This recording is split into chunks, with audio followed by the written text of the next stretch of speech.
გამოვედი და მითხრა რომ შენო ძალიანო მეწოდებიო. და რატომ მეთქი მგონია რომ გაიგო ეხლა ამბავი რომ მე და ჩემი მეუღლე გავშორდით და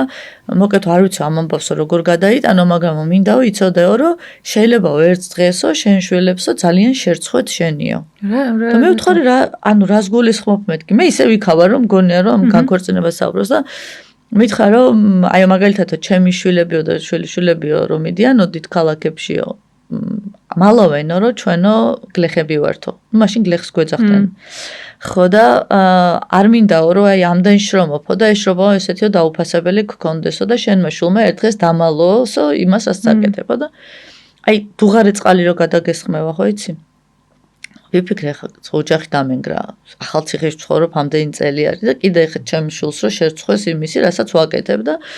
მეთქე რა შეიძლება რომ გავაკეთოთ გო და ნუ არა ვერებს ვერ გააკეთებ ამდენი წელიაო ჩვენო გლეხებს გვეძახიანო და ესო სათაკილოც არისო ხო ეხა ადამიანს ჩვენ კულტურულ ნაწილშიცო თუ გინდაო შეურაცხყოფა მიაყენო ამბობ რომ 9 ნომერი გლეხი არ 8 ნომერი გლეხია და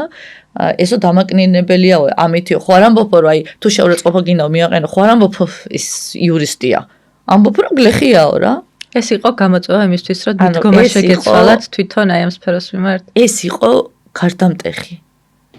და ვთქვი რომ აი აუცილებლად ყველაფერს გავაკეთებდი იმისთვის რომ ეს გლეხის სტერეოტიპი დამენგრია და